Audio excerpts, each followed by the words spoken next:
मित्रों, मैं doctor A के गुप्ता आज एक नए और बहुत ही महत्वपूर्ण विषय पर आपसे बातचीत करने वाला हूं। आज का वीडियो है हार्ट अटैक के बारे में।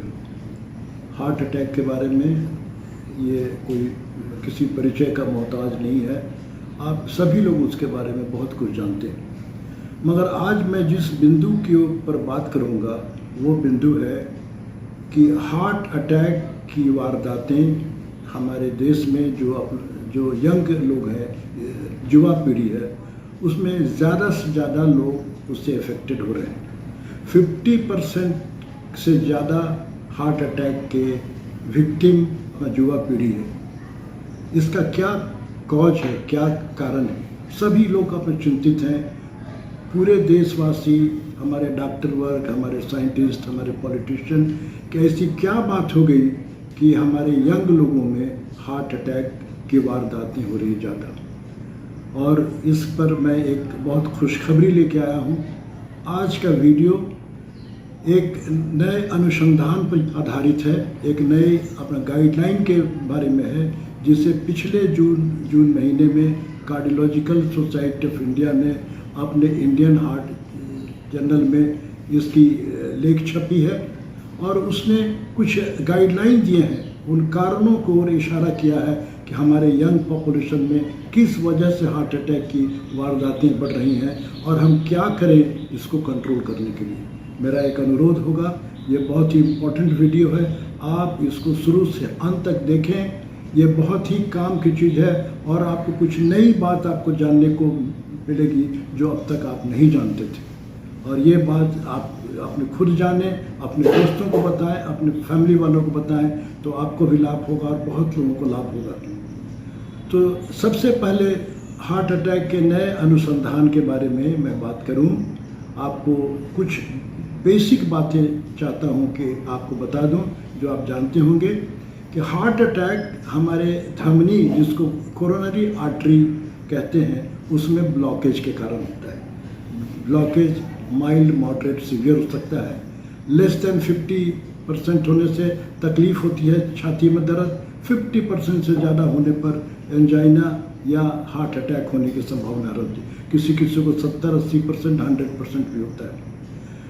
तो जिन कारणों का महत्वपूर्ण योगदान है हार्ट अटैक होने में, वो कारण है हाई बीपी, डायबिटीज़, कोलेस्ट्रॉल, मोटापा, खासतौर से पेट का मोटापा, सेडेंटरी हैबिट, स्ट्रेस, अल्कोहल का इस्तेमाल करना, स्मोकिंग, तंबाकू का इस्तेमाल करना, हमारी कमज़ोर फैमिली हिस्ट्री, अगर किन्हीं के परिवार में उनके माता पिता को कम उम्र में हार्ट अटैक हो गया तो अगली पीढ़ी को भी हार्ट अटैक होने का होता है कारण। और हम साउथ एशिया में, भारत उसका एक अंग है, साउथ एशिया में हमारी जीन कुछ ऐसी कमज़ोर है जिससे हार्ट अटैक ज़्यादा होता है। इतनी बातें मैं समझता हूँ कि काफ़ी लोगों को मालूम है और इसको मैं फिर से आपके लिए रिपीट करने की कोई आवश्यकता नहीं है। एक और जानकारी मैं दूँ, हमारे देश में हार्ट अटैक कुछ भिन्न ढंग का है पश्चिम के देशों के अपेक्षा।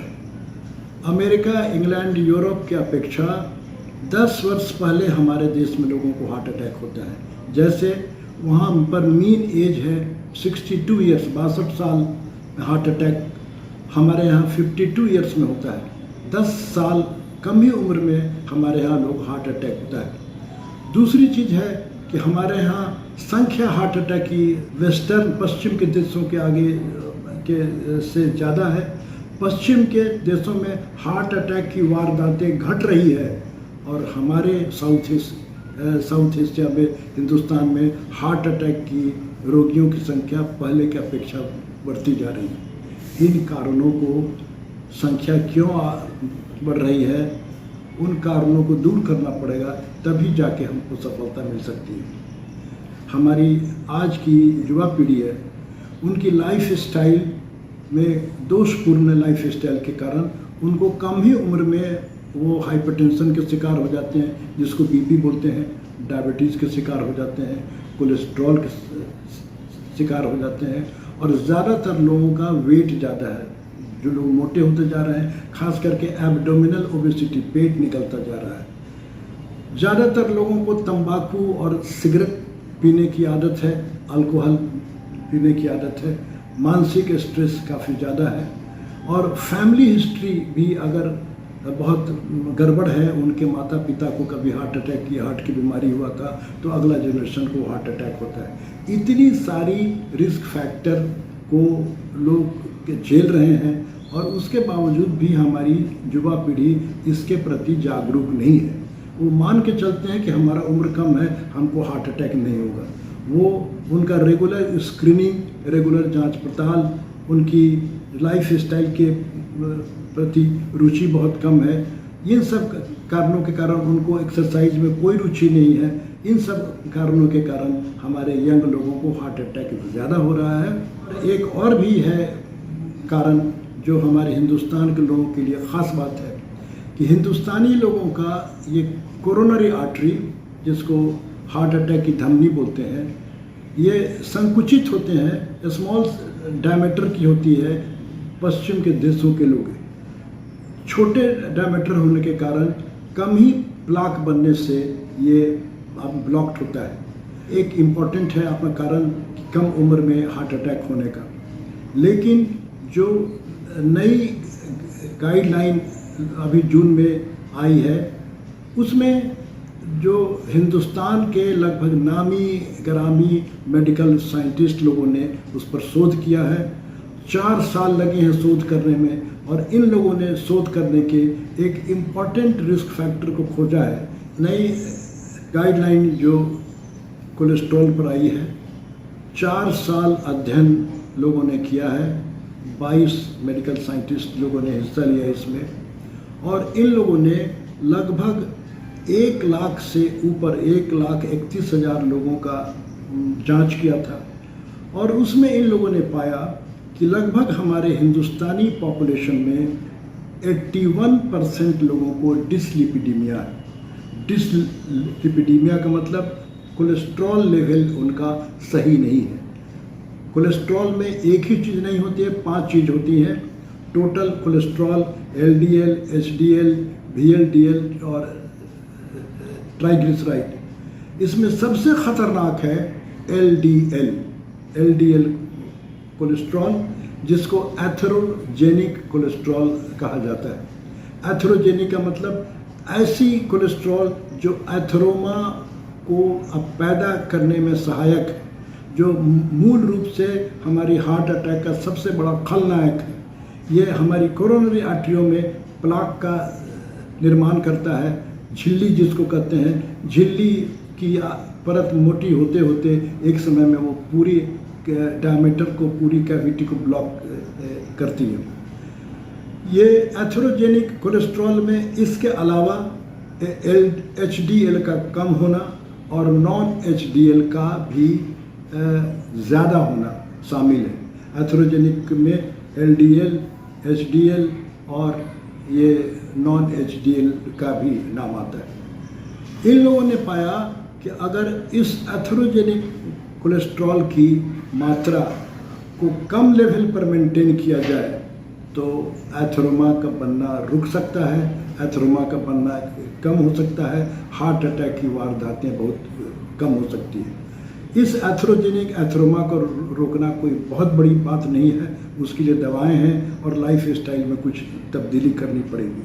और जो नई हमारी अपना गाइडलाइन है, उसने जो संदेश दिए हैं उसके बारे में मैं बारी बारी से बताऊं।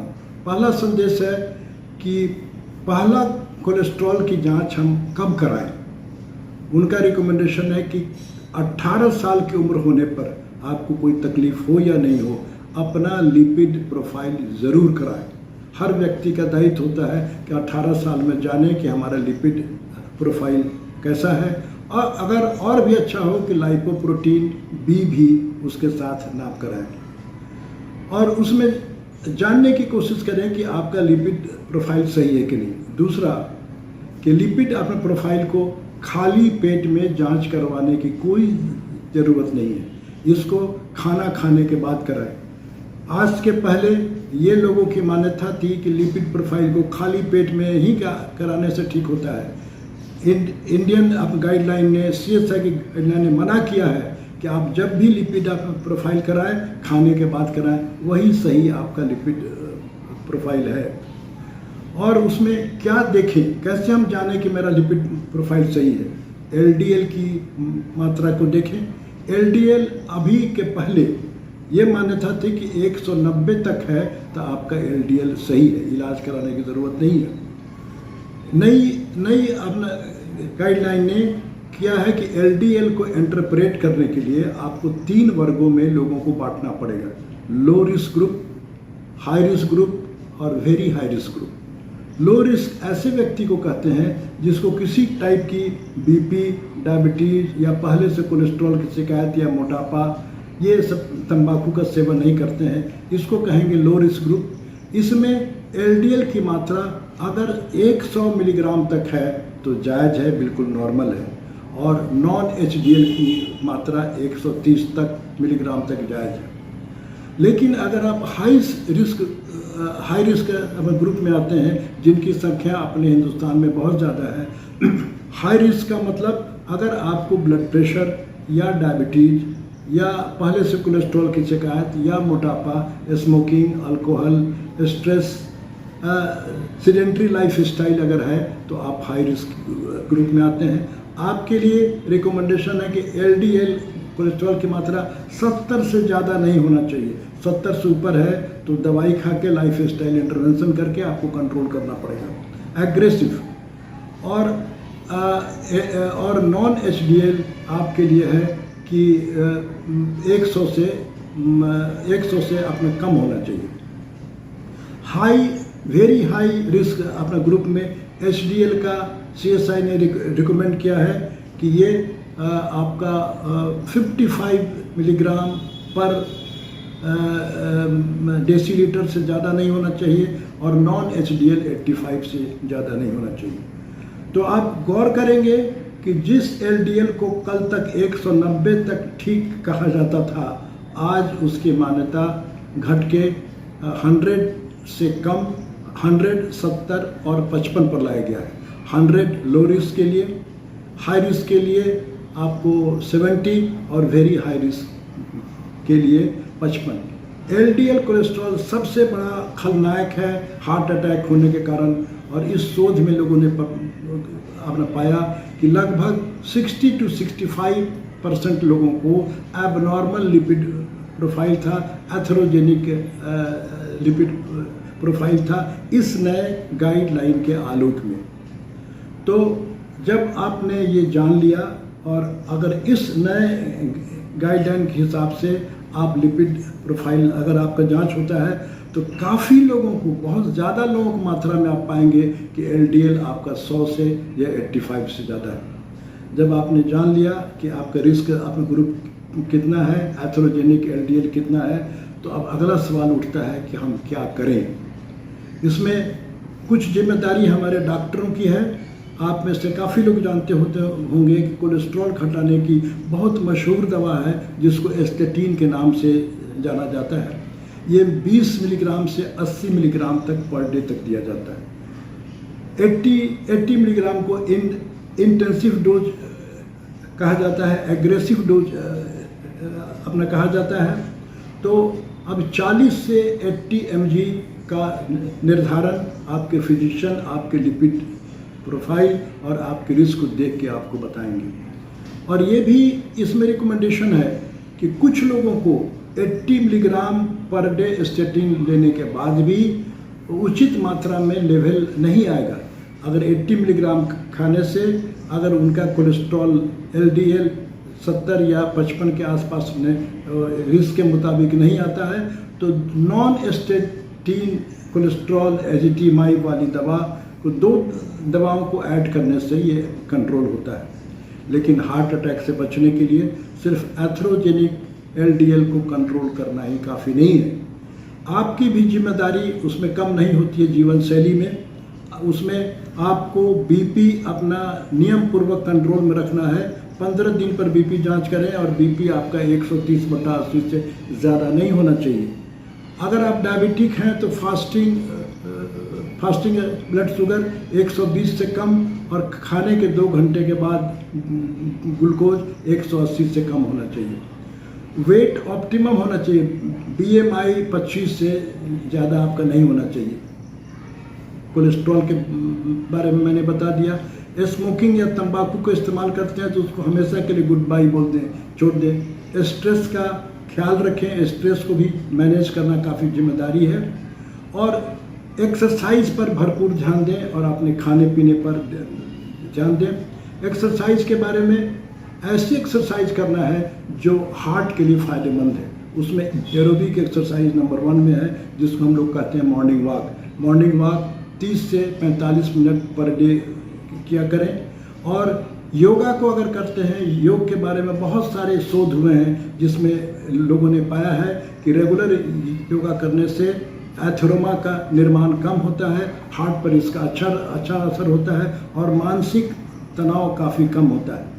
तो मॉर्निंग वॉक और योगा दोनों एक साथ अगर आप करते हैं तो आपको बहुत फ़ायदा होगा। खाने पीने पर भी आपको ध्यान देना बहुत ज़रूरी है कि जो चीज़ें हार्मफुल है, जो लिपिड को कंट्रोल करने से रोकती हैं, वो है हमारा कार्बोहाइड्रेट, हमारे भोजन में ज़्यादा कार्बोहाइड्रेट का होना, जिसको रोटी चावल हम लोग बोलते हैं। रोटी चावल हमारे हिंदुस्तानी खाने में 60 से 65% होता है, उसको 30 से 40% करना जरूरी है। कार्बोहाइड्रेट की मात्रा को घटाएं, इससे कोलेस्ट्रॉल आपका होगा गड़बड़। और ख़ास तौर से ट्राइग्लिसराइड, कार्बोहाइड्रेट ज़्यादा खाने वालों का ज़्यादा होता है। फैट की मात्रा, saturated fat, trans fat, Dalda, वनस्पति आपके खान पीन में बिल्कुल नहीं होना चाहिए। इससे पकवान बिल्कुल नहीं होना चाहिए। तेल घी की सामान जितना कम हो सके खाएं। और पॉली अनसैचुरेटेड फैट का ऐसे फैट ले जिसमें सैचुरेटेड फैट ना हो। ओलिव ऑयल सबसे अच्छा तेल कहा जाता है। कोई भी तेल इस्तेमाल करते हैं, सरसों का तेल या घी, अल्प मात्रा में इस्तेमाल करें। और डीप फ्राई की हुई चीज़ को खाने से बचें। डीप फ्राई जिसको तेल में अपने डुबा के फ्राई किया जाता है या घी में डुबा के, जिसको कढ़ाई में हम लोग बनाते हैं, डीप फ्राई बोलते हैं। फ्राइंग पैन में कुछ बनाए, हल्के से घी तेल में बना के कभी कभार इस्तेमाल करें। आपके भोजन में फलों की मात्रा, हरी सब्जी की मात्रा, सलाद की मात्रा अधिक से अधिक होना चाहिए। ये फाइबर के अलावा आपको एंटीऑक्सीडेंट भी देते हैं और आपके हार्ट की भी रक्षा करते हैं। तो और अपने जीवन शैली में अच्छी नींद को लेना ना भूलें और regulated life, organize lifestyle को जिएं। तो मैं समझता हूँ कि जिन जिन बातों को मैंने बताई है, आज का दिन बहुत शुभ दिन है कि ये मैंने आपको ब्रेकिंग न्यूज बताया, जिसके कारण जानने के लिए पूरा हिंदुस्तान परेशान था कि हमारे यंग लोगों को कम एज में हार्ट अटैक क्यों होता है। उसका नतीजा आपके सामने आया। उसका जिम्मेदार है एथेरोजेनिक लिपिड, जिसको लो LDL कहते हैं, और हमारी दोषपूर्ण जीवन शैली।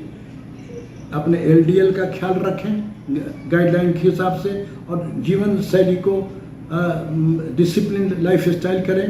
और बाकी जितने रिस्क फैक्टर हैं, ब्लड प्रेशर, डायबिटीज़, उनका भी ख्याल करें। तो निश्चित तौर से हमारी युवा पीढ़ी समय से पहले हार्ट अटैक से पक्के तौर से बचेगी और आगे भी उनका स्वास्थ्य ठीक रहेगा। इन्हीं बातों के साथ मैं अपनी बातों को समाप्त करता हूँ। अगर आपको ये आया हो पसंद, अधिक से अधिक लोगों को शेयर करें। स्वस्थ रहें, प्रसन्न रहें और इस वीडियो को सब्सक्राइब करना ना भूलें। Thank you.